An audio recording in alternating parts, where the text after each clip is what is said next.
आशीर्वाद की शक्ति। यह कहानी बहुत पुराने जमाने की कहानी है, लगभग 11 सदी की कहानी है। एक नगर के गांव में बहुत ज्ञानी पंडित रहता था। पंडित की व्याख्या चारों ओर फैली हुई थी। लोगों की जन्म पत्रिका कुंडली देखकर उनके आने वाले भविष्य में और दूर के भविष्य में क्या महत्व की घटनाएं घटने वाली है इस बारे में सटीक भविष्यवाणी करता था। साथ ही साथ जीवन में आने वाली दुर्घटनाओं को टालने के लिए उपाय भी उन्हें बताया करता था। इस पंडित को विवाह के कई सालों तक जब संतान नहीं हुई तब उस पंडित के परिवार वाले काफी चिंतित रहते थे, लेकिन पंडित को बिल्कुल भी चिंता नहीं थी क्योंकि उसने अपनी खुद की भी जन्म पत्रिका देख रखी थी और वह जानता था कि उसे पुत्र प्राप्ति थोड़ी देर से होने वाली है। उसको विवाह के 14 साल बाद पुत्र हुआ। पंडित और उसका पूरा परिवार काफी खुश हो गया और इन 14 सालों में पंडित का नाम और भी ज्यादा दूर दूर तक फैल चुका था। वह सुबह शाम लोगों की कुंडलियां देखने में व्यस्त रहता था, उसे तनिक भी समय नहीं मिल पाता था। पुत्र प्राप्ति की खुशी और उसके काम में व्यस्तता के कारण कभी उसके दिमाग में अपने पुत्र की जन्म पत्रिका बनाने और उसे पढ़ने का विचार ही नहीं आया और देखते ही देखते पुत्र 16 साल का हो गया।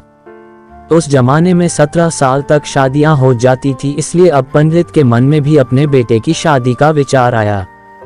तभी एकाएक उसके दिमाग में यह विचार प्रकट हुआ, मैंने अपने पुत्र की जन्म पत्रिका तो बनाई ही नहीं है।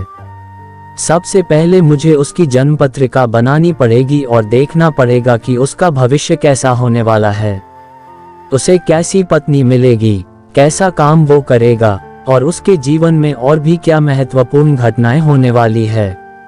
बस विचार आने की देरी थी और अपने व्यस्त जीवन से पंडित ने समय निकाला और फटाफट अपने पुत्र की जन्म कुंडली बना दी। उसे यह देखकर आश्चर्य और दुख हुआ क्योंकि उसके पुत्र की कुंडली के हिसाब से उसका पुत्र 17 वर्ष का होते ही आधी रात में मर जाएगा। पंडित को अपनी लापरवाही पर बहुत रोना आ रहा था क्योंकि अगर वह पहले ही अपने पुत्र की कुंडली बना लेता तो उसे पहले ही इस बारे में जानकारी हो जाती और वह इस दुर्घटना को रोकने के लिए कोई उपाय कर सकता था। लेकिन अब उसके पास सिर्फ एक दिन का समय था क्योंकि एक दिन बाद ही उसका पुत्र 17 वर्ष का होने वाला था। उस एक दिन में पंडित अन्य किसी भी व्यक्ति से नहीं मिला और पूरा दिन एकांत में बैठकर सोचता रहा। उस दिन पंडित ने धर्म ग्रंथों को बड़े ध्यान से पढ़ा। जिस दिन पंडित के पुत्र का जन्मदिन था उस दिन पंडित ने उसको अपने पास सवेरे सवेरे बुलाया और उसे कहा कि तुम द्वार पर खड़े हो जाओ, जो भी मेहमान आने वाले हैं उन सभी के पैर छूकर का आशीर्वाद लो।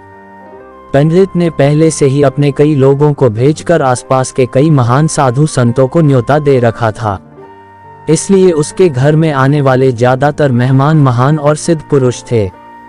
पंडित का पुत्र सबके पैर छूकर उनका स्वागत कर रहा था और वह सब भी उसे दीर्घायु और सुखी होने का आशीर्वाद दे रहे थे।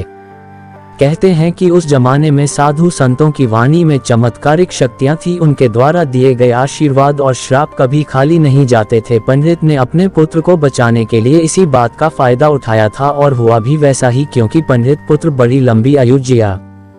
दोस्तों, इस जमाने में साधु संत बड़ी मुश्किल से मिलते हैं, लेकिन अगर हम अपने बड़े बूढ़ों और माँ बाप की भी इसी भावना से सेवा करें और उनसे आशीर्वाद लेते रहे तो हमारा भी भला होने से कोई नहीं रोक सकता। दोस्तों, आपको कहानी कैसी लगी कमेंट करके जरूर बताइएगा। कहानी पसंद आई हो तो वीडियो को लाइक शेयर करें और चैनल को सब्सक्राइब करें। वीडियो को पूरा देखने के लिए बहुत बहुत धन्यवाद दोस्तों।